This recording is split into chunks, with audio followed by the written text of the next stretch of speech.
자, 앞서 우리는 하늘을 나타내는 기호, 그 다음에 땅을 나타내는 기호까지 살펴보았습니다.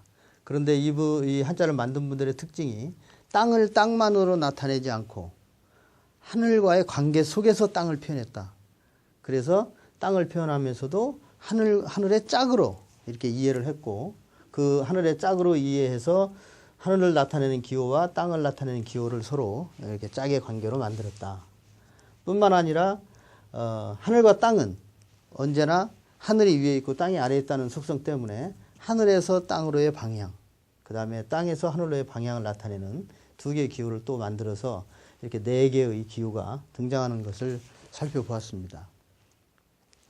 그 다음에 하늘을 만들고 땅을 나타내는 기호를 만들었다면 이번에는 만물을 나타내는 기호를 이제 만들 순서입니다. 자, 우리가 땅을 만들 때에 질문을 드렸고 또 우리가 생각했던 것처럼 만물을 나타내는 기호를 만들 때도 우리가 똑같은 생각, 똑같은 질문을 한번 던지도록 하겠습니다. 자, 이제 우리가 만물을 나타내는 기호를 만들 때입니다. 앞서 하늘을 나타내고 땅을 나타낼 때에 저 논리 그대로 우리가 이제 만물을 나타내는 기호에 대해서도 같이 생각해 볼 수 있습니다. 자, 우리가 만약에 만물을 나타내는 기호를 만든다면 어떤 방법이 있을까요? 여기서 주의해야 될 점은 하늘은 하나고 땅도 하나입니다. 그런데 만물은 개수가 많다는 것이죠. 그럼 이것까지 어떻게 다 망라해서 기호를 만들 것이냐, 이런 점들을 염두에 두셔야 됩니다. 자, 세 번째 만물을 나타내는 기호를 만들기 위해서 참고가 될 대상을 제가 한번 예로 들어드리겠습니다. 만물이라는 말 그대로 무수히 많은 물건 이런 뜻입니다. 그걸 나타내는 한자를 만들기 위해서 제가 하나 사례가 되는 한자를 적어 드릴 텐데, 그 한자가 뭐냐면 이런 한자입니다. 그림자 영자입니다.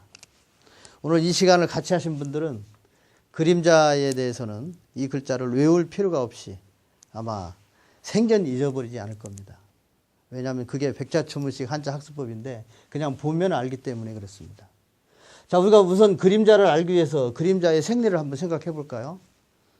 그림자가 생기기 위해서는 첫 번째 요인이 있습니다. 자, 지금 이 상황에서도 우리가 그림자를 볼 수가 있는데, 이 그림자가 있으려면 반드시 첫 번째 원인인 빛이 있어야 됩니다. 그 다음에 저 빛을 가리는 사물, 두 번째 사물이 있어야 됩니다. 그리고 이 빛과 사물만 있으면 그림자는 저절로 생깁니다. 바로 이런 현상입니다. 자, 그림자에서 보는 제1원인, 제2원인, 그 다음에 그 1번과 2번만 있으면은 저절로 생기는 세 번째. 이것이 바로 지금 우리가 만들려고 하는 만물의 속성입니다. 이것을, 이 그림자가 생기는 요 관계를 한자를 만드는 분들은 그대로 요게 하늘의 속성, 요게 땅의 속성, 그 다음 요게 만물의 속성, 이렇게 이해를 했습니다. 그러니까 그림자를 구성하고 있는 제1원인 빛, 그 다음에 빛을 가리는 사물, 두 번째, 그 다음에 이 두 가지만 있으면 저절로 존재하는 세 번째처럼 우리가 지금 나타내려고 하는 만물이 또한 그러하다는 겁니다. 그래서 빛과 같은 존재 하늘, 사물과 같은 존재 땅, 그리고 이 두 가지만 있으면 그림자처럼 저절로 존재하는 세 번째 것이 바로 이 우리가 나타내려고 하는 만물이다. 이렇게 세 번째 것을 일괄해서 속성을, 그 성격을 규정을 해버렸습니다. 그래서 요 하늘의 속성, 빛과 같은 하늘의 속성을 나타내는 기호를 둥그렇게 표시하고, 사물, 그림자의 두 번째인 사물과 같은 땅의 속성을 나타내는 기호를 네모로 표시하고, 그 다음에 세 번째, 저절로 존재하는 이 세 번째 존재를 나타내는 기호를 이렇게 표시를 했습니다.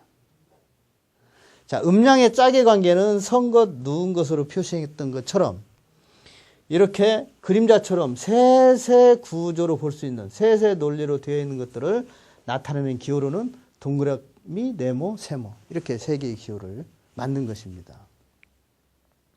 만물을 나타내면서도 만물을 독자적으로 표시하지 않고 하늘과 땅과의 관계로부터 끌어다가 이렇게 세 번째 걸 표현하는 것입니다. 그리고 이런 관계에서는 언제나 하늘이 첫 번째입니다. 땅이 두 번째입니다. 만물은 세 번째입니다. 그림자가 세 번째였던 것처럼. 자, 이것이 한자를 만든 분들에게 있어서 만물이 처한 속성, 만물이 처한 이상이라고 볼 수 있고 그 관계를 이용해서 한자를 만든 분들은 이렇게 세 개의 기호, 세 개의 기호, 그 다음에 이것들이 가지고 있는 성격을 점 하나, 점 둘, 점 셋 이렇게 표현을 했습니다. 말하자면 만물을 나타내는 기호를 이렇게 9가지로 표현을 했습니다. 이것이 우리가 한자에서 상형문자로 들어가기 전에 한자의 기초를 이루는 철학적인 기호 한자 14자입니다.